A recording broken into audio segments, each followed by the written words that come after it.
नमस्कार विद्यार्थियों, मैं देवेंद्र पारिक स्वागत करता हूं आपका देवेंद्र पारिक एसएमपीआर के चैनल पर। और चूंकि आप सबको अच्छी तरह से मालूम हो चुका होगा कि हम आने वाले 50-51 दिनों के अंदर एक मैराथन सीरीज स्टार्ट कर रहे हैं और इसमें कंप्लीट ल्यूसेंट कराने का पूरा प्रयास करेंगे। और प्रयास ही नहीं, निश्चित रूप से हम करेंगे।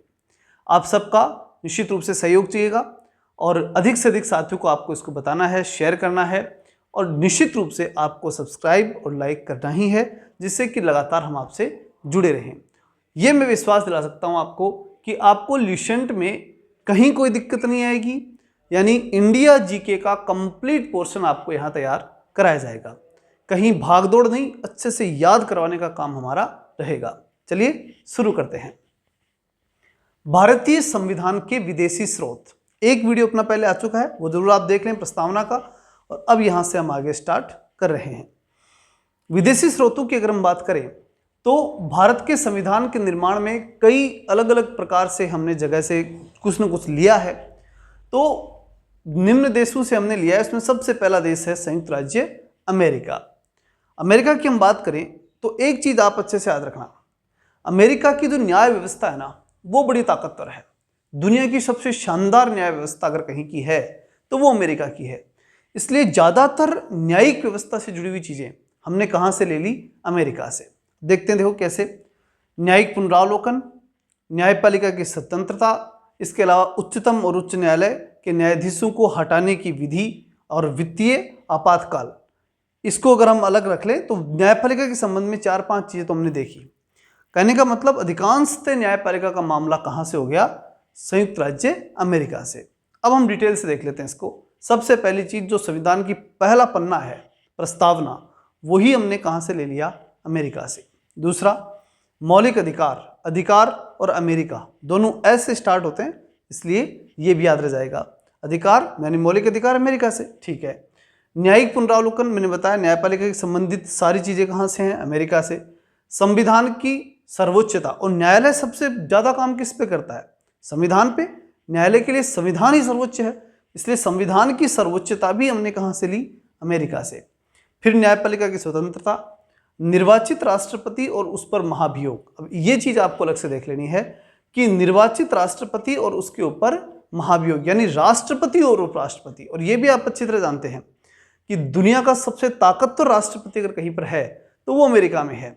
इसलिए अमेरिका के अंदर जो निर्वाचित राष्ट्रपति और उसके ऊपर जो महाभियोग लगता है, ठीक है, वो प्रोसेस हमने कहां से ले ली? अमेरिका से ले ली। और एक उपराष्ट्रपति तो पोस्ट पूरी की पूरी, वो भी हमने कहां से ले ली? अमेरिका से। उपराष्ट्रपति पद हमने कहां से लिया है? अमेरिका से ही लिया है। तो राष्ट्रपति उपराष्ट्रपति के संबंधित मामले भी हमने ज्यादातर कहां से ले लिए? अमेरिका से। फिर उच्चतम और उच्च न्यायालय के न्यायाधीशों को हटाने की विधि एवं वित्तीय आपातकाल, एक चीज अच्छे से याद रख लेनी है, वित्तीय आपातकाल, फाइनेंशियल क्राइसिस। इसके लिए जो, हालांकि भारत में एक बार भी वित्तीय आपातकाल नहीं लगा, लेकिन ये प्रावधान हमने जो ले रखा है संविधान में, वो हमने कहां से ले रखा है? अमेरिका से, ठीक है। तो ये भी आप अच्छे से याद रख सकते हैं, क्योंकि दुनिया का सबसे पैसे वाला देश कौन सा है? अमेरिका। तो अगर वहां वित्तीय आपातकाल लगेगा तो वो लोग कैसे हैंडल करेंगे, वो चीज हमने वहां से ले ली। इस प्रकार से इसको याद रख लेना। तो ऐसे करके अमेरिका के अंदर जो हमने लिया, अमेरिका से जो हमने लिया, वो सारी चीजें बिल्कुल तार्किक रूप से अगर याद रखोगे तो रटने की कोई जरूरत नहीं पड़ेगी। हमें से देखना पड़ता है कि कोई चीज हमने वहां से क्यों ली, तो उसका एक तर्क है। तो तर्क में हमें दो चीज समझ में आ रही है। पहली चीज, वहां की न्याय व्यवस्था मजबूत है, इसलिए न्याय सब कुछ वहीं से ले लिया। राष्ट्रपति उपराष्ट्रपति के संबंधित प्रावधान ले लिया। पैसे का जो आपातकाल है वो वहां से ले लिया। प्रस्तावना जो कि पहली इंपॉर्टेंट है, तो इसलिए वो वहां से ले लिया हमने। अधिकार, जो कि वहां का जो मैग्ना कार्टा बड़ा फेमस रहा है, इसलिए वो वहां से हमने ले लिया। ये सब चीजें हमने वहां से ली। अगली बात आती है ब्रिटेन। अब ब्रिटेन से क्या ले सकते हैं? क्योंकि जब भारत आजाद हुआ तो ब्रिटेन यहाँ शासन करता था। अब वो यहाँ से गया तो जैसी शासन व्यवस्था वो लोग यहाँ पे रखते थे, अब लगभग हम वैसे ही रखने के लिए मजबूर थे। एकदम से अलग व्यवस्था तो हम नहीं रख सकते थे, इसलिए जो ब्रिटेन की संसदीय शासन व्यवस्था थी लगभग वैसी ही हमें रखनी जरूरी थी। इसलिए जो शासन व्यवस्था के संबंधित सारी बातें थी वो हमने अधिकांशतः कहाँ से ले ली? ब्रिटेन से। जैसे संसदीय शासन प्रणाली, पूरी संसद की शासन प्रणाली हमने वहां से ले ली। एकल नागरिकता, नागरिकता का जो फॉर्मूला है कि हम भारतीय हैं, चाहे वो राजस्थान में रहता है, चाहे गुजरात, महाराष्ट्र कहीं रहता है, सब भारतीय हैं और सबको एकल नागरिकता है, भारत की नागरिकता। ये हमने ब्रिटेन से ले ली। ज़्यादातर चीज़ें हमने अमेरिका से और चीज़ें ली, लेकिन ये नहीं ली अमेरिका से, क्योंकि अमेरिका में दो नागरिकता है, दोहरी नागरिकता अमेरिका में पाई जाती है। उसकी बजाय हमने ये चीज़ यहाँ पर ली है। देखो, विधि, जब संसदीय शासन व्यवस्था होगी, यानी शासन व्यवस्था है, संसद है, तो संसद क्या करेगी? कानून बनाएगी। इसलिए विधि निर्माण की प्रक्रिया हो गई। फिर विधि बन गई तो मतलब विधि का ही क्या होगा? शासन होगा। फिर संसद है तो संसद के कुछ विशेष अधिकार भी होंगे, क्योंकि शासन व्यवस्था कौन सी है? संसदीय, तो संसदीय विशेष अधिकार होंगे। उसके बाद में मंत्रिमंडल प्रणाली, अब संसद है तो मंत्रिमंडल भी है।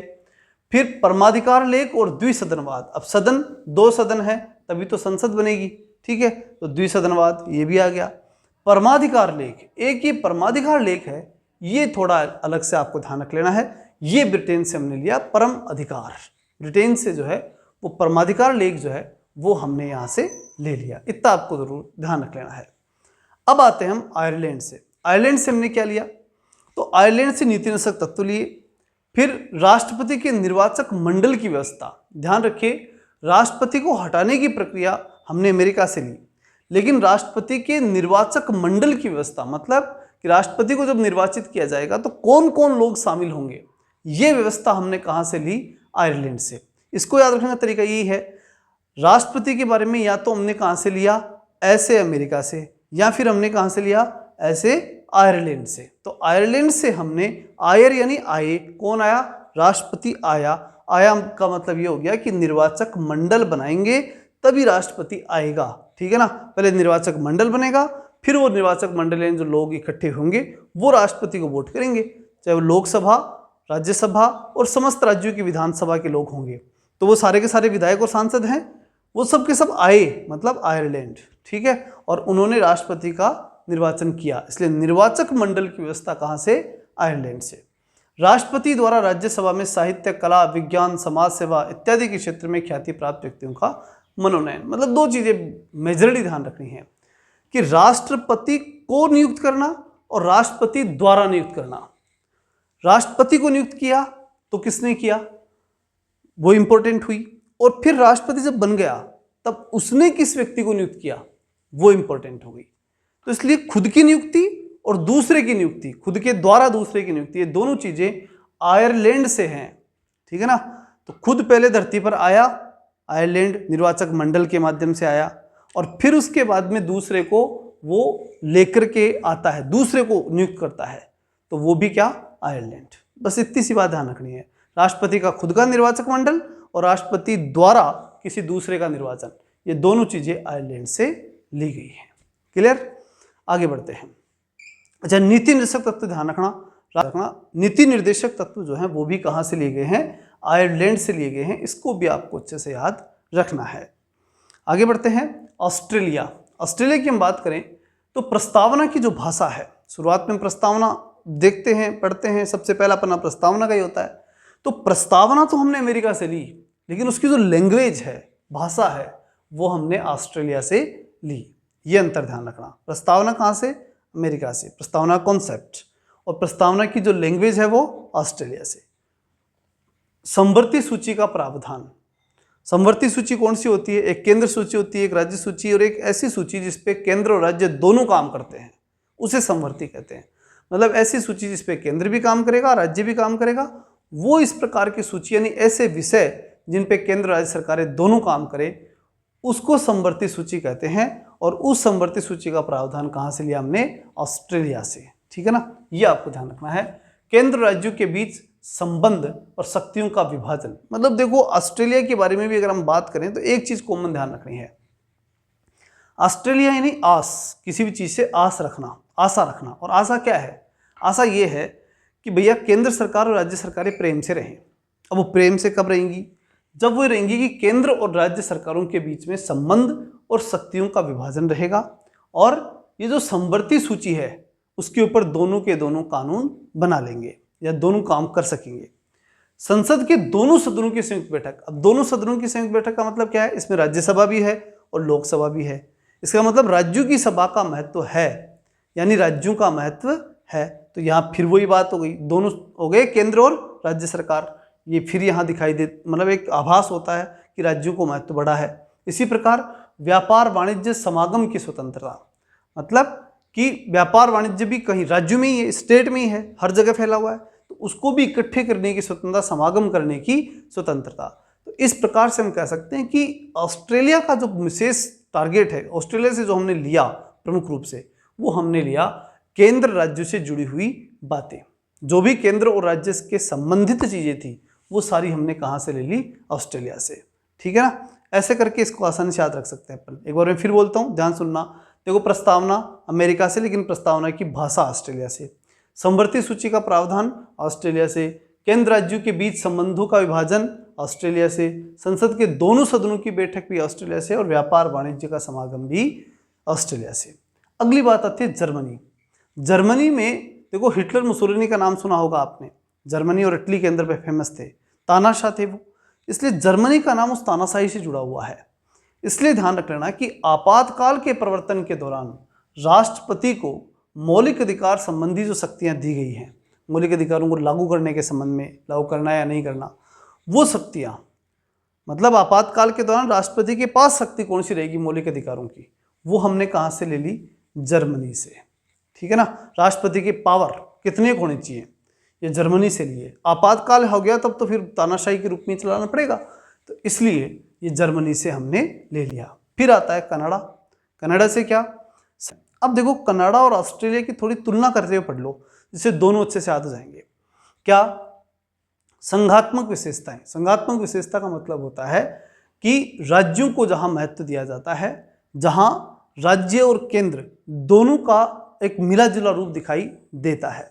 पूर्णतः संघ तो भारत नहीं है, क्योंकि पूर्ण संघ के लिए तो नियम ये होता है कि सभी जितने भी राज्य होते हैं वो समझौते के माध्यम से केंद्र सरकार का निर्माण करते हैं, केंद्र जो है उसका निर्माण करते हैं। जैसे कि अमेरिका में 50 राज्य हैं, सबके सब मिलकर के और यूनाइटेड स्टेट ऑफ अमेरिका उन्होंने बनाया, तो वो होता है पूर्ण संघ। लेकिन भारत पूर्ण संघ नहीं है। क्यों नहीं है? क्योंकि भारत राज्यों का संघ है।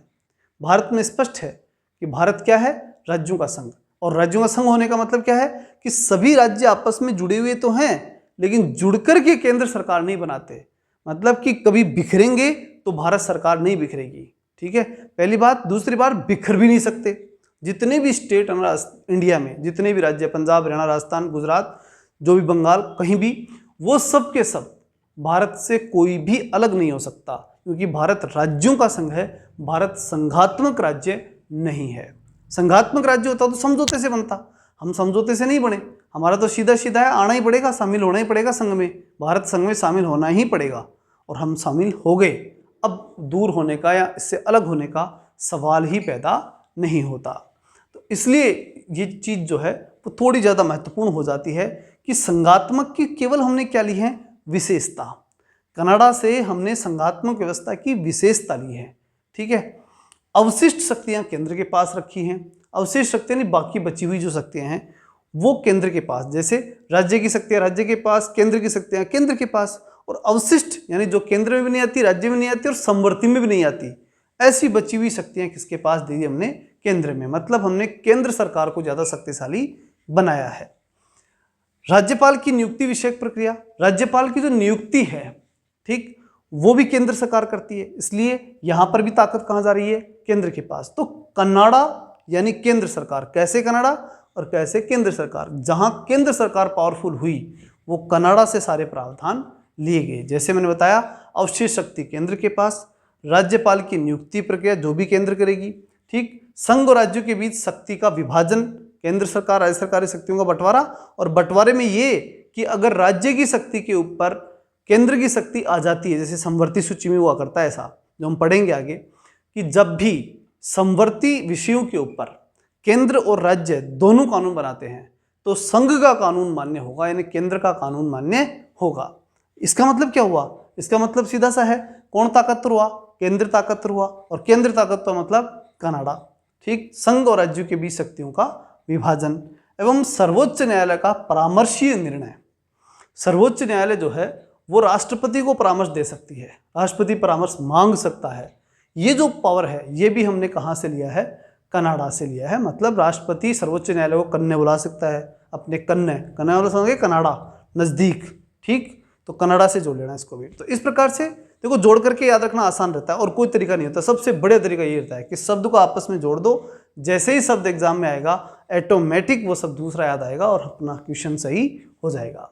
तो कनाडा का बात जो कंसेप्ट है वो क्लियर हो गया होगा आपके, कि कनाडा मुख्य रूप से संघात्मक विशेषताओं की बात करता है, केंद्र राज्य शक्तियों के विभाजन की बात करता है, और इसमें इतना ध्यान रखना है आपको कि यहाँ केंद्र शक्तिशाली कैसे हो, इस पे ये जोर देते हैं।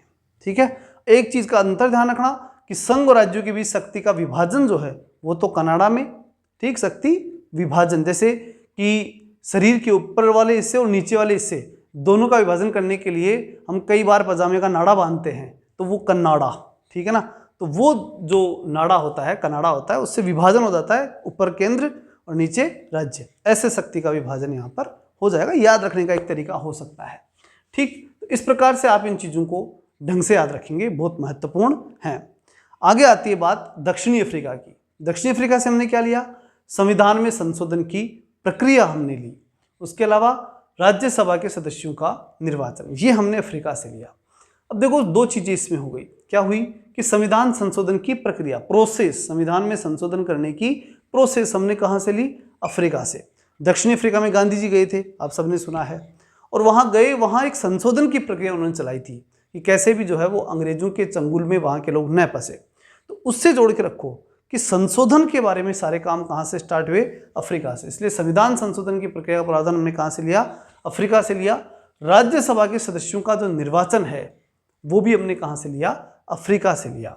ठीक, राज्यसभा के सदस्यों का निर्वाचन, जैसे राजस्थान से 10 निर्वाचित होकर के जाते हैं, वो क्या है, राज्यसभा के सदस्यों का निर्वाचन। इस प्रकार अलग अलग जगहों से अलग अलग निर्वाचन होकर के जाना, ये हमने अफ्रीका से लिया था। अगला आता है रूस। रूस में है मौलिक कर्तव्यों का प्रावधान। कर्तव्यों की बात जो है वो रूस में की गई है। अब इसमें ऐसे याद रख सकते हो कि कोई बच्चा जो है वो रूस जाए, ठीक है, मतलब वो रूठ जाए, तो उसको जो है मनाना हमारा क्या है, मौलिक कर्तव्य है। ठीक है, कोई बच्चा रूस जाए या रूठ जाए तो हम उसको मनाना हमारा मौलिक कर्तव्य है, ऐसे याद रखना।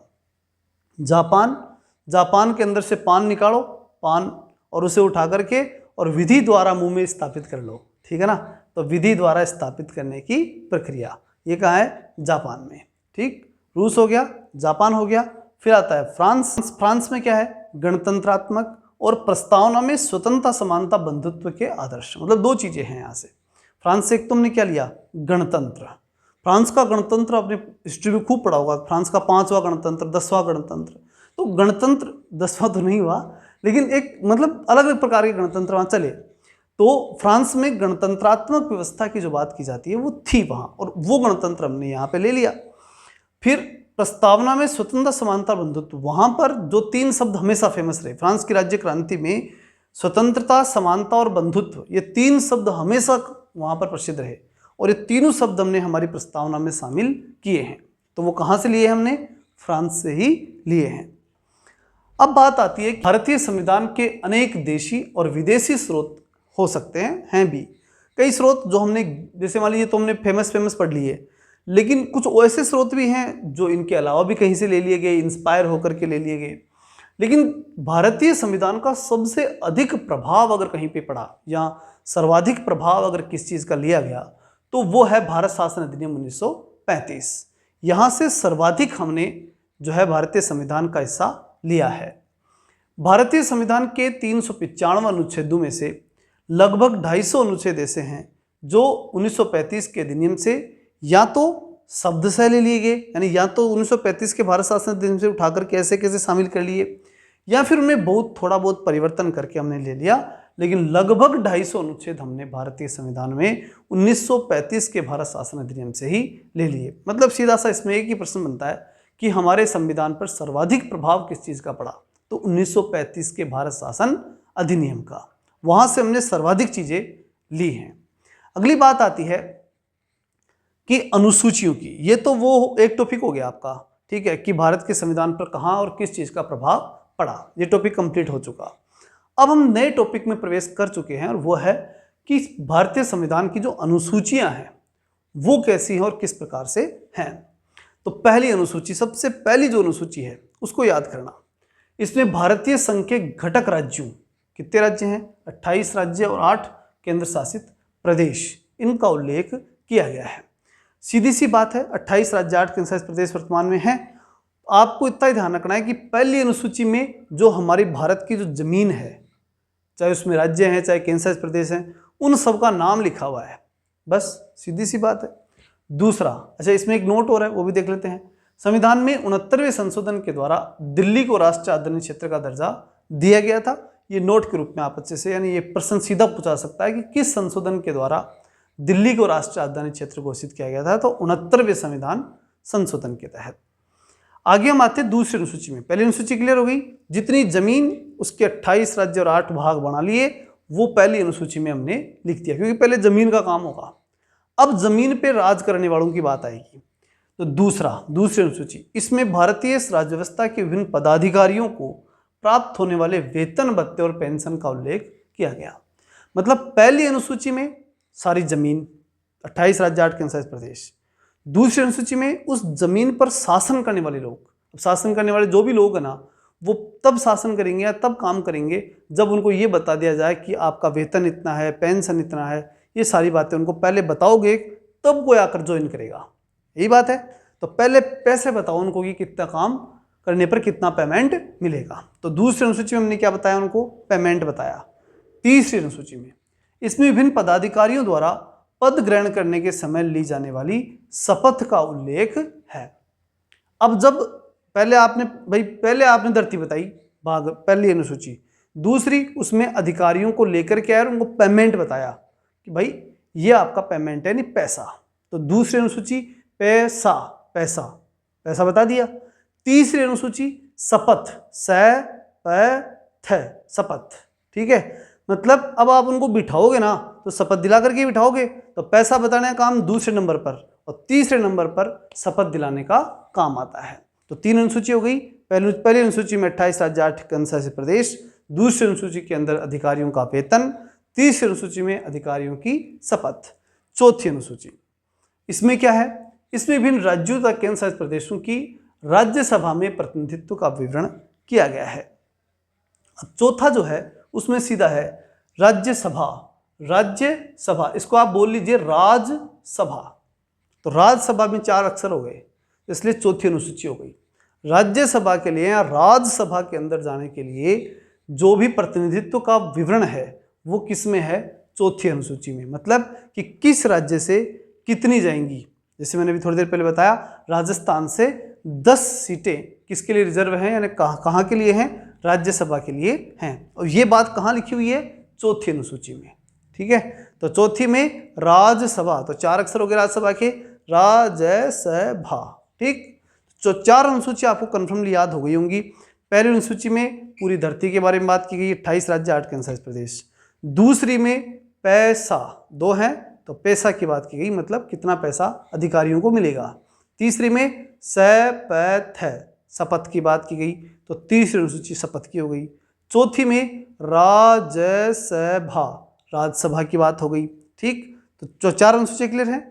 अब आ जाइए 5वीं अनुसूची। इसमें विभिन्न अनुसूचित क्षेत्रों और अनुसूचित जनजाति के प्रशासन और नियंत्रण के बारे में बताया गया है। 5वीं अनुसूची यानी पंचायती जो है वो इस समय, चूंकि बाबा साहब अम्बेडकर ने इनको जो है SC/ST को आरक्षण दिया और इनका बहुत अच्छा उद्धार हुआ, इसलिए इनकी पंचायती चलने लगी और चलनी भी चाहिए थी। कुछ जगह जरूरी थी क्योंकि इनके खुद के डोमेन थे, वहाँ भी इनकी नहीं चल रही थी, तो बहुत जरूरी था। तो इसके लिए 5वीं अनुसूची, ठीक है, पंचायती जिसे हम बोलते हैं, वो स्टार्ट होती है SC/ST क्षेत्रों की। तो SC/ST क्षेत्रों में पंचायती स्टार्ट हुई, ये इसे याद रखना। तो इसमें विभिन्न अनुसूचित क्षेत्रों, अनुसूचित जनजाति के प्रशासन और नियंत्रण के बारे में उल्लेख किया गया है। तो 5वीं अनुसूची भी हुई। छठवीं अनुसूची में क्या है? इसमें असम, मेघालय, त्रिपुरा और मिजोरम, यानी असम, मे यानी मेघालय, त्रि यानी त्रिपुरा और मिजोरम का हो गया मी। तो क्या कहलाया? अमैत्री मी, यानी कि अमैत्री का मतलब होता है जो मेरा मित्र नहीं है। अमैत्री यानी जो मेरा, मी यानी मेरा जो मित्र नहीं है उसको मैं क्या करूंगा? उसको मैं छठी का दूध याद दिलाऊंगा। तो छठी अनुसूची में अमैत्री मी का उल्लेख है। यानी इन राज्यों पे कौन कौन से, अ मतलब असम, मे मतलब मेघालय, त्रि यानी त्रिपुरा और मी यानी मिजोरम, इन सब राज्यों के अंदर जो जनजातीय क्षेत्र का प्रशासन है उसका उल्लेख छठी अनुसूची में किया गया। फिर आती है सातवीं अनुसूची। इसमें केंद्र एवं राज्यों के बीच शक्तियों के बंटवारे के बारे में बताया गया है। मतलब सातवीं अनुसूची में कह दिया गया कि भाई तुम दोनों को, केंद्र को और राज्य को साथ साथ रहना है, और साथ साथ रहना तो तुम्हारी साथ साथ शक्तियां अलग अलग बांट दी जाती है और फिर दोनों साथ साथ काम करो। इसलिए सातवीं अनुसूची में दोनों को साथ चलाने के लिए शक्तियों का बंटवारा कर दिया गया। केंद्र और राज्य के बीच शक्तियों के बंटवारे के बारे में उल्लेख किया गया तथा इसी अनुसूची में सरकारों द्वारा शुल्क और कर लगाने के अधिकारों का भी उल्लेख कर दिया गया कि सरकार शुल्क लगा सकती है और कर लगा सकती है। ये अधिकार किस अनुसूची के तहत मिला? सातवीं अनुसूची के तहत ही टैक्स लगाने का अधिकार सरकारों को प्राप्त है। इसके अंतर्गत 3 सूची हैं, संघ सूची, राज्य सूची और समवर्ती सूची। 3 सूचियों का उल्लेख सातवीं अनुसूची में मिलता है। अब हम देखें कि संघ सूची क्या है।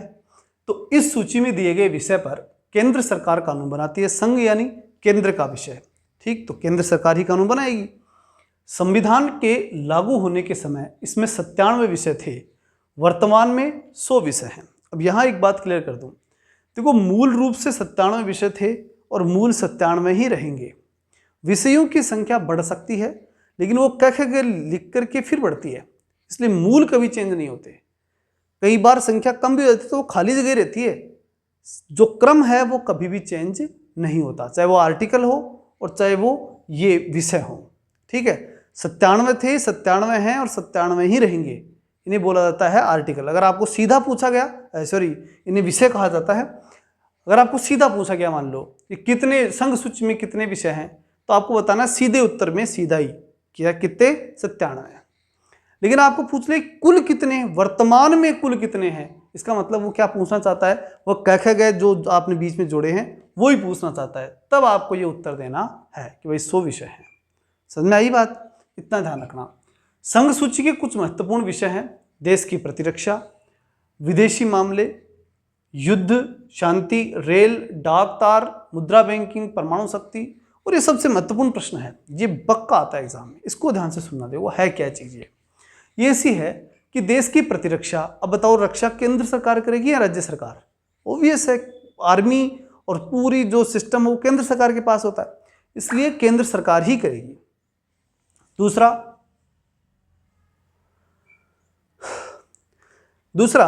विदेशी मामले। अब विदेशी मामले सारे डेफिनेटली केंद्र सरकार ही संभालेगी।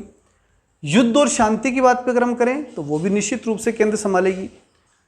रेल है, डाक है, अब रेल में भारतीय रेल, डाक है तो भारतीय डाक विभाग, तार वो उसी से जुड़ी हुई होगी। मुद्रा बैंकिंग की हम बात करें तो वो भी, उसका भी सीधा सीधा संबंध किससे है? केंद्र से है। इसी प्रकार परमाणु शक्ति, मुद्रा का मतलब है जो भी सिक्कों की मुद्रणिंग है उनको बनाना है, 10 रुपये, 5 रुपये, जो भी सिक्के आदि, या फिर बैंक मान लो, तो बैंक भी किसका है? केंद्र का ही विषय है। परमाणु शक्ति निश्चित रूप से कोई राज्य को दे सकते हैं कि परमाणु शक्ति नहीं दे सकते, ये सेंटर का ही होगा। ये सब चीजें इसके अंतर्गत रहती हैं। अब आती है राज्य सूची। राज्य सूची की जब हम बात करते हैं तो इस सूची में दिए गए विषयों पर राज्य सरकार कानून बनाती है। स्पष्ट है, राज्य सूची का विषय तो राज्य सरकार कानून बनाएगी, और इसको डिसाइड करना भी वैसे आसान है जैसे केंद्र के विषयों को डिसाइड करना। जैसे Rajasthan police, Haryana police, Punjab police, इसका मतलब क्या है? पुलिस राज्य का विषय है, ठीक। ऐसे ही जेल, चूँकि पुलिस के अंडर में रहती है जेल, तो वो उसी का विषय हो गया। ऐसे ही चिकित्सा हालांकि केंद्र में भी है, केंद्र का विषय भी है, लेकिन मूलतः वो क्या है? राज्य सूची का विषय ही माना जाता है। तो इस प्रकार बहुत से विषय हैं जो किस में आते हैं? राज्य सूची के अंदर विषय में आते हैं। तो देख लेते हैं एक बार अपन इसको। इस सूची में दिए गए विषय पर राज्य सरकार कानून बनाती है। राष्ट्रीय हित से संबंधित होने पर केंद्र सरकार भी कानून बना सकते हैं, राष्ट्रहित के विषय होने पर। जैसे मान लीजिए राज्य सूची का विषय स्वास्थ्य है और कोरोना आ गया। अब कोरोना जो है वो राष्ट्रीय महत्व का ऐसा विषय हो गया कि पूरे भारत में एक साथ फैल गया। अब वो कोई एक स्टेट में तो है नहीं, वो तो सारे पूरे राज्यों में है। तो फिर ऐसे में ये जो स्वास्थ्य का विषय है वो किसका हो गया? केंद्र का। सीधा सा तरीका है राष्ट्रीय सूची का विषय वो ऑटोमेटिक बन जाता है कोई भी विषय जिसका पूरे भारत से संबंध है। अब वो स्वास्थ्य कोई एक, भाई कोरोना फैलेगा तो पंजाब वालों के फैलेगा या राजस्थान वालों के फैलेगा, एक के फैलेगा, ऐसा तो नहीं है। वो यहाँ से फैल करके किसी दूसरे पड़ोसी राज्य में जाएगा, और वो तो स्प्रेडिंग मामला था। तो ऐसे में वो विषय किसके पास चला गया? ऑटोमेटिक केंद्र के पास चला गया। फिर उसकी वैक्सीन केंद्र सरकार ने बनाई, करवाई, ये सारे काम फिर केंद्र के हो गए। ये महत्वपूर्ण विषय हो जाता है।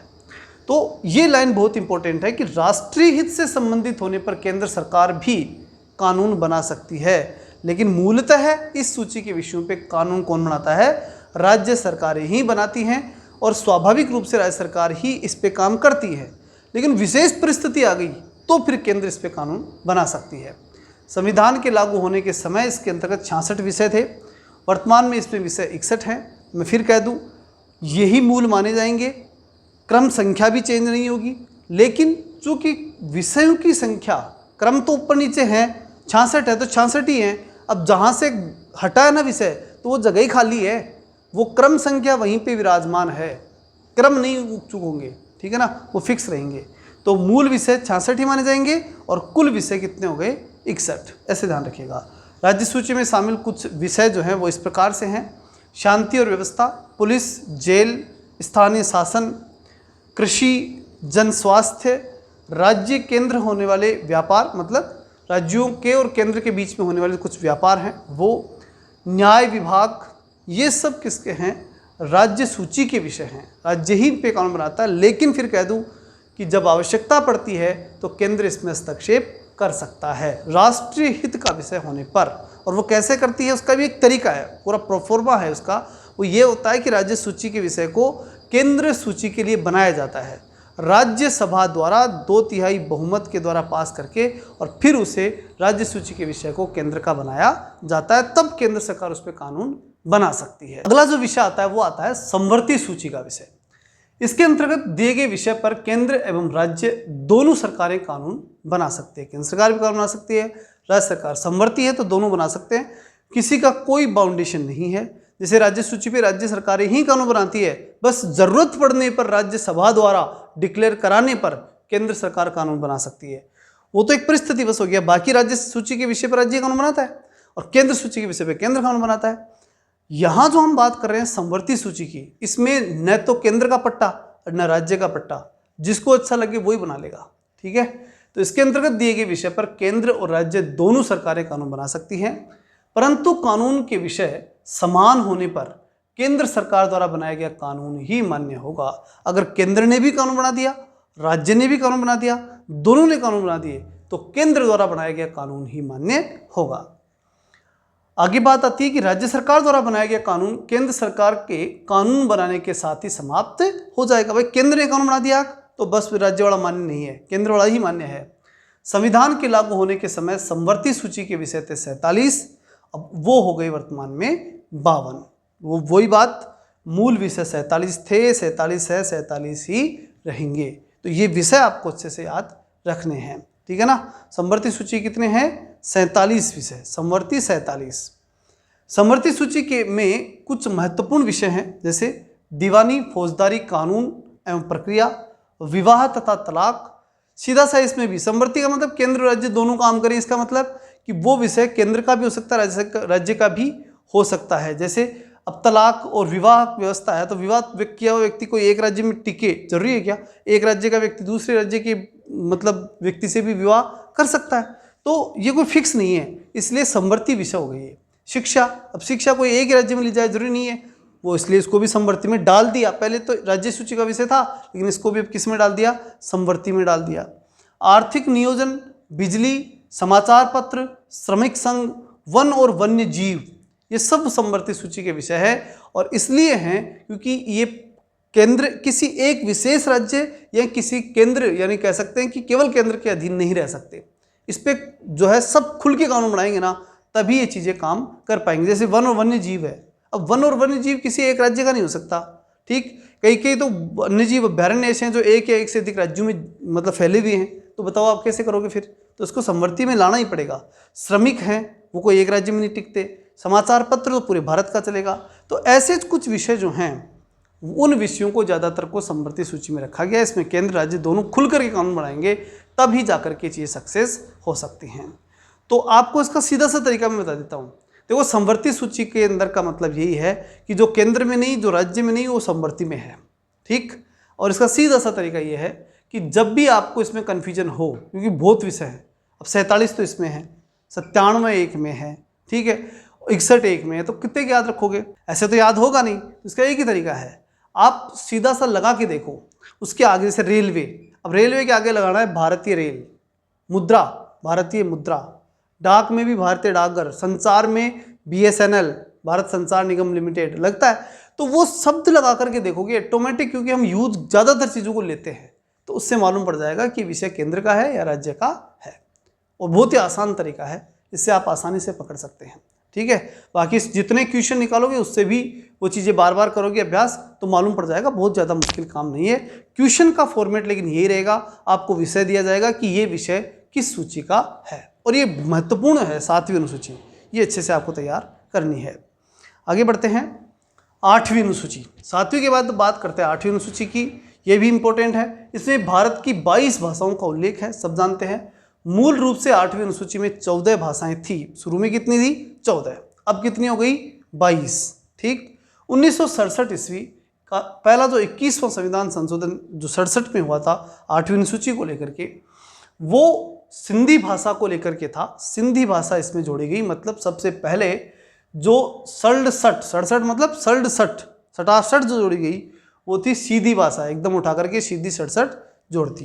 तो 67 में 21वां संशोधन हुआ और सिंधी भाषा जोड़ती गई। फिर आया 92, अब बाण चलाया गया। अब बाण चलाया गया तो 71वां संविधान संशोधन, ठीक। तो कितने बाण चले? साथ में एक ही चला था, बस केवल साथ में एक ही बाण गया था, और उसके साथ कोई नहीं था। और बाण में यानी बाण था। हुआ क्या उससे? कोंकणी, मणिपुरी और नेपाली, ठीक है ना, कॉमने, ठीक है ना, कॉमन, एकदम कॉमन गया वो जो अकेला बाण गया था ना, साथ में अकेला गया कौन? बाण। कैसे गया? कॉमन गया। तो को, मैं और न यानी नेपाल। तो कोंकणी, मणिपुरी और नेपाली, ठीक है, 3 भाषाएं कॉमन रूप से बाण की तरह जो है जाकर के और भारत के संविधान में चिपक गई, ठीक। ऐसे याद रख लेना। 8वीं अनुसूची में 3 भाषाएं 71वें संशोधन के तहत 1992 में जोड़ी गई।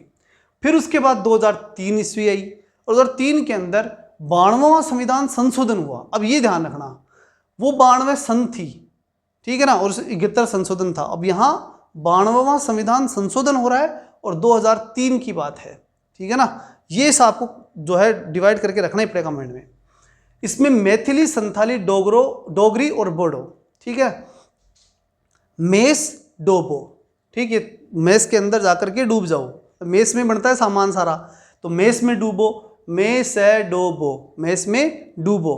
तो ये जो मैथिली, संथाली, डोगरी और बोडो जो भाषाएं हैं, ये 92वें संविधान संशोधन के तहत 2003 में 8वीं अनुसूची में शामिल की गई, और टोटल इस प्रकार मिलकर के 22 भाषाएं अब तक हो चुकी हैं। अब ये यहाँ से प्रश्न निश्चित रूप से पूछा जाता है।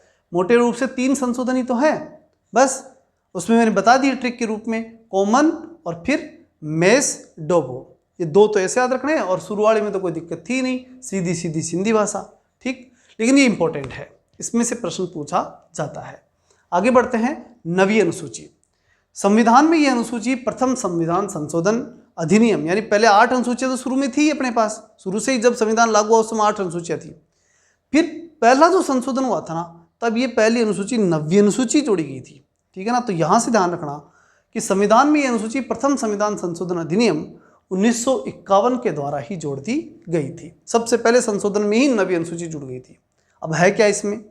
इसके अंतर्गत राज्य सरकार द्वारा संपत्ति के अधिग्रहण की विधियों का उल्लेख किया गया है कि राज्य सरकार किस प्रकार से संपत्तियों को अधिग्रहण कर सकती है, संपत्ति को जो है वो राज्य के लिए कब्जे में ले सकती है, ठीक है ना। संपत्ति का अधिग्रहण ये किसमें? 9वीं अनुसूची में। इस अनुसूची में सम्मिलित विषय को न्यायालय में चुनौती नहीं दी जा सकती। ये बात भी इसमें स्पष्ट की गई है कि मान लो केंद्र सरकार को अगर जमीन चाहिए किसी काम को करने के लिए, तो आपकी जमीन अधिग्रहण कर सकती है और आप कोर्ट में भी नहीं जा सकते। ये बात इसमें पहले थी, बड़ी खतरनाक बात थी। वर्तमान में इस अनुसूची में 284 अधिनियम हैं। इसमें 284 अधिनियम बना करके इस अनुसूची में डाले गए हैं। इतनी मजबूत अनुसूची से बनाया गया, क्योंकि डेवलपमेंट करने के लिए तो जमीन तो चाहिए थी, अधिग्रहण तो करना पड़ेगा, और उसके लिए जो है ये एक विशेष प्रावधान नवी अनुसूची की गई, और ये तक लिख दिया गया उसमें कि अगर इस सूची का कोई विषय है तो उसके लिए आप कोर्ट भी नहीं जा सकते। लेकिन फिर एक चेंज होता है, वो ध्यान से सुनो। अब तक ये मान्यता थी कि संविधान की नवी अनुसूची में सम्मिलित कानूनों की न्यायिक समीक्षा नहीं हो सकती, मतलब आप कोर्ट में नहीं जा सकते। 11 जनवरी 2007 ईस्वी को संविधान पीठ के एक निर्णय के द्वारा ये स्थापित किया गया। अब 2007 में संविधान पीठ ने एक बात कही, क्या कही कि नवी अनुसूची में सम्मिलित किसी भी कानून को इस आधार पर चुनौती दी जा सकती है, एक आधार पर चुनौती दे सकते हैं, मतलब एक आधार पर आप कोर्ट में जा सकते हैं। अब वो कौन सा आधार है कि वो मौलिक अधिकारों का उल्लंघन करता है। अगर आपके मौलिक अधिकारों का उल्लंघन हो रहा है तो आप नवी अनुसूची के खिलाफ भी कोर्ट में जा सकते हैं, ये बात इसमें कह दी गई। ठीक, तथा उच्चतम न्यायालय इन कारणों की समीक्षा कर सकता है, और उच्चतम न्यायालय क्या करेगा, इन कारणों की समीक्षा करेगा। ठीक है, और वो चेक करेगा, उच्चतम न्यायालय सुप्रीम कोर्ट ये बात चेक करेगा कि क्या वास्तव में मौलिक अधिकारों का हनन हुआ है या नहीं हुआ। अब आजकल संपत्ति का अधिकार मौलिक अधिकार नहीं रहा, तो इसलिए अगर संपत्ति का अधिग्रहण करते हैं तो आप कोर्ट में नहीं जा सकते, बात सही है। लेकिन उसके अलावा अगर आपके उसके थ्रू आपका कोई मौलिक अधिकार का हनन हो रहा है तो आप कोर्ट में जा सकते हैं। ठीक है ना, मतलब संपत्ति के अधिग्रहण के थ्रू, मान लो आपका कोई व्यक्तिगत जीवन का मामला है या फिर आपकी आजीविका का विषय है, कुछ और विषय हो सकते हैं, वो जो मौलिक अधिकारों का हनन अगर वहां हो रहा है, जीवन जैसे आर्टिकल 21 तो खत्म हो ही जाएगा। अगर किसी का व्यापार है मान लो और उस व्यापार का अधिग्रहण कर लिया तो अब तो जिएगा भी कैसे, तो आर्टिकल 21 का हनन हो गया, जाओ कोर्ट में और कोर्ट सुनवाई करेगा, ये बात इसमें हुई। तो उच्चतम न्यायालय इन कारणों की समीक्षा कर सकता है, तो इस आधार पे आप कोर्ट में अब जा सकते हैं, मौलिक अधिकारों की रक्षा के लिए कोर्ट में जा सकते हैं, चाहे वो विषय नवी अनुसूची का ही क्यों न हो। फिर आती है 10वीं अनुसूची। ये संविधान के 52वें संविधान संशोधन 1985 ईस्वी के द्वारा जोड़ी गई। 10वीं अनुसूची कब जोड़ी गई, 52वें संविधान संशोधन के द्वारा जोड़ी गई। ठीक है, 1985 के अंदर, ये भी ध्यान रखना आपको, 1985 में 52वां संविधान संशोधन और 10वीं अनुसूची, ये भी खूब पूछा जाता है। ठीक है ना, इसमें क्या था, दल बदल के संबंधित प्रावधान इसमें है। ठीक है, जिसमें दम है, 10 का दम, वो अपना दल बदल लेता है। ठीक है, तो दल बदल 10 के दम में है। 52वां संविधान संशोधन 1985, चाहे कितना ही पिचका हुआ और कितना ही बावन्या हो, अगर उसके पास राजनीतिक पावर है तो वो दल बदल जाएगा। ठीक है, इसलिए दल बदल, 52वां संविधान संशोधन 1985, 10वीं अनुसूची, ये 4 चीज़ें आपको ध्यान रखनी है। अगली बात 11वीं अनुसूची। इसमें क्या है, ये अनुसूची संविधान के 73वें संवैधानिक संशोधन में 1993 के द्वारा जोड़ी गई थी। कौन सी अनुसूची जोड़ी गई, 11वीं अनुसूची। कब जोड़ी गई, 73वें संविधान संशोधन 1993। तो 93 और 3, लास्ट वाले 3 तो कॉमन हो गए एक, तो उससे याद रख लेना। इसमें पंचायत राज संस्थाओं को कार्य करने के लिए 29 विषय दिए गए। ये महत्वपूर्ण बात है जो आपको याद रखनी है। कितने विषय, 29 विषय, किसमें, पंचायतों में, 30 में से एक कम। ठीक है, फिर आती है, तो 3 बातें याद रखोगे इसमें 11वीं अनुसूची में, पंचायती राज 11वीं अनुसूची, 73वां संविधान संशोधन 1993 और 29 विषय। ठीक, फिर आती है 12वीं अनुसूची। यह अनुसूची संविधान के 74वें संविधान संशोधन 1993। ठीक, अब ये 93 थी, लेकिन 73वां किया तो फिर 74वां भी कर दिया, दोनों एक साथ ही कर दिए, तो 93 के अंदर ही हुआ ये भी। अब 12वीं, पहले पंचायत के बारे में किया 11वीं में, तो दूसरी में नगर पालिका के बारे में कर दिया। शहरी क्षेत्रीय स्थानीय स्वशासन संस्थाओं के कार्य करने के संबंध में 18 विषय, उसमें कितने थे, 29, इसमें कितने, 18। शहरों का मामला थोड़ा होता है इसलिए 18 विषय ही हैं, और गाँव में ज़्यादा होता है इसलिए 29 विषय उसमें दे दिए गए। अच्छे से याद हो गया होगा, कोई दिक्कत नहीं। अब देख लेते हैं थोड़ा सा देसी रियासतों का भारत में विलय, ये तीसरा टॉपिक है अपना, ये भी कंप्लीट कर ही देते हैं। रियासतों को भारत में सम्मिलित करने के लिए सरदार वल्लभ भाई पटेल के नेतृत्व में रियासती मंत्रालय बनाया गया था। तो पहली बात तो आपको ध्यान रखना है कि रियासतों को भारत में मिलाने के लिए रियासत मंत्रालय बनाया गया और सरदार पटेल के नेतृत्व में बनाया गया। दूसरी बात, जूनागढ़ रियासत को जनमत संग्रह के आधार पर, हैदराबाद रियासत को पुलिस कार्रवाई के माध्यम से और जम्मू कश्मीर रियासत को विलय पत्र के माध्यम से भारत में मिलाया गया था। 3 प्रमुख रियासतें थी जिनका विवाद रहा। सबसे पहले जूनागढ़ जनमत संग्रह, जैसे जूनागढ़ जैसे जनमत संग्रह, सीधा याद रह जाएगा, जूनागढ़ को जनमत संग्रह से मिलाया, हैदराबाद को पुलिस कार्रवाई से। ठीक है, तो हैदराबाद ये कुछ अपने आप को ज़्यादा आबाद मान रहे थे, तो इसके लिए पुलिस की कार्रवाई करनी पड़ी। जम्मू कश्मीर का जो राजा था हरि सिंह, उसने एक विलय पत्र लिख करके फिर भारत में सम्मिलित हो गया था। ठीक है ना, जब पाकिस्तान ने अटैक किया उसके ऊपर, तो उसने एक विलय पत्र पे साइन कर दिया कि साहब मैं भारत में सम्मिलित होने के लिए तैयार हूँ। राजा हरि सिंह ने विलय पत्र लिख के दिया था, आज भी हमारे पास है। फिर भी चाहे पाकिस्तान अपने हिसाब से कुछ भी अनर्गल बकवास करे, कोई फर्क नहीं पड़ता, जम्मू कश्मीर टोटली हमारा था, है और रहेगा। देशी रियासतों को भारतीय संघ का अंग बनाने में सरदार वल्लभ भाई पटेल और वीपी मेनन, ये याद रखना, पटेल के साथ साथ वीपी मेनन की महत्वपूर्ण भूमिका इसमें रही थी। तो दो व्यक्ति इंपॉर्टेंट थे जिन्होंने रियासतों को भारत में मिलाने का काम किया, वीपी मेनन और जो है सरदार वल्लभ भाई पटेल। संघ और उसके राज्य क्षेत्र, एक टॉपिक और है छोटा सा जो इससे जुड़ा हुआ है, संघ और उसके राज्य क्षेत्र। तो भारत राज्यों का संघ है, ये बात मैंने बहुत पहले कह दी थी। भारत संघात्मक व्यवस्था नहीं, भारत राज्यों का संघ है। कई राज्य हैं जो मिलकर के और भारत बना है, और इनमें से कोई भी राज्य भारत से अलग नहीं हो सकता। इसमें आज 28 राज्य हैं, 8 केंद्रशासित प्रदेश हैं। दादरा नगर हवेली और दमन दीव के विलय के पश्चात ये स्थिति ऐसी बनी है। ठीक है ना, और ये इसके अंदर एक ध्यान रखना आपको कि दमन जो है वो इस दादरा नगर हवेली और दमन टोटल जो स्टेट बना है, इतना बड़ा जो केंद्र शासित प्रदेश बना है, उसकी राजधानी कौन सी है? दमन है। अब इसके साथ साथ 3 महत्वपूर्ण आर्टिकल जिससे जुड़े हुए हैं वो हमें आने ही चाहिए। सबसे पहले जो पहला अनुच्छेद है उसका जो पहला पार्ट है, आर्टिकल 1 का पहला पार्ट, वो क्या कहना चाहता है कि भारत अर्थात इंडिया राज्यों का संघ होगा, भारत राज्यों का संघ होगा। ठीक है, समझ में आई बात है, संघात्मक नहीं है भारत, भारत राज्यों का संघ है। दूसरी बात कि जब भारत राज्यों का संघ है तो इसमें राज्य कौन से होंगे? तो राज्य और उसके राज्य क्षेत्र वे होंगे जो पहली अनुसूची में भी निर्दिष्ट है। और हमने पहली अनुसूची भी पढ़ी थी, उसमें बताया था 28 राज्य 8 केंद्रशासित प्रदेशों के नाम लिखे जाते हैं उसमें, किसमें? पहली अनुसूची में उन सब के नाम लिखे हुए हैं। और जो संशोधन करना होगा ना नामों का, जैसे अभी हाल ही के दिनों में 28 राज्य और 8 केंद्रशासित प्रदेश बने हैं, तो जो संशोधन हुआ वो पहली अनुसूची में ही हुआ। ठीक, तो जो पहली अनुसूची में लिखे हुए होंगे वही हमेशा क्या माने जाएंगे? भारत अर्थात राज्य, जो राज्य हैं इंडिया के राज्य, वो माने जाएंगे। फिर तीसरा आर्टिकल 1 का तीसरा पार्ट क्या कहता है कि भारत के राज्य क्षेत्र में अर्जित किए गए अन्य राज्य क्षेत्र भी समाविष्ट होंगे। मतलब अगर मान लो भारत कभी किसी दूसरे देश को जीत ले और भारत में सम्मिलित कर ले, तो वो भी किस में शामिल होगा? इसी भारत अर्थात इंडिया में शामिल होगा। क्लियर है? तो तीनों में कोई समस्या नहीं होनी चाहिए मेरे हिसाब से। अनुच्छेद 1 का 1 जो है वो क्लियर है कि भारत राज्यों का संघ है। 2 क्लियर है कि इसके अंदर जो भी पहली अनुसूची में लिखे हुए राज्य हैं वो हमेशा राज्य माने जाएंगे। और तीसरा भी क्लियर है कि अगर हम कोई जीत करके शामिल करें तो भी इसमें शामिल कर सकते हैं। तो ये तो हुआ भारत अर्थात इंडिया।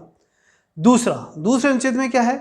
भारत की संसद को विधि द्वारा ऐसे निबंधनों और शर्तों पर जो वह ठीक समझे संघ में नए राज्यों का प्रवेश या उसकी स्थापना की शक्ति प्रदान की गई है। संविधान ने ये पावर संसद को दिया है कि अगर वो चाहे तो किसी भी क्षेत्र को भारत संघ में मिला सकता है और मिला करके उसे राज्य घोषित कर सकता है। ठीक है ना, तो नए राज्य का प्रवेश या उसकी स्थापना की शक्ति प्रदान करता है। तीसरा, नए राज्यों का निर्माण और वर्तमान राज्यों के क्षेत्रों, सीमाओं, नामों में परिवर्तन संसद विधि द्वारा कर सकती है। तीसरी बात कि संसद चाहे तो जितने राज्य वर्तमान में है ना उनको तोड़ना फोड़ना, उनको 2 को जोड़ करके एक बड़ा बना देना, कुछ भी कर सकती है। लेकिन ये कर कौन सकती है? संसद। तो दोनों में, अनुच्छेद 2 और 3 में संसद को पावरफुल बनाया गया। अनुच्छेद 2 में संसद को ये पावर दिया गया कि आप किसी भी दुनिया का कोई भी राज्य ला करके भारत में मिला लो, हमें कोई आपत्ति नहीं है, संसद कह देनी चाहिए बस। और तीसरी बात यह है कि अगर जो वर्तमान में आपके पास हैं उनकी सीमाओं को गठाना बढ़ाना, छोटा बड़ा कैसे भी करना है, 2 को जोड़ के 1 बनाना है, 1 को तोड़ के 2 बनाने हैं, वो आप इसके तहत कर सकते हैं। तो 3 अनुच्छेद भारत राज्यों के संदर्भ में हैं।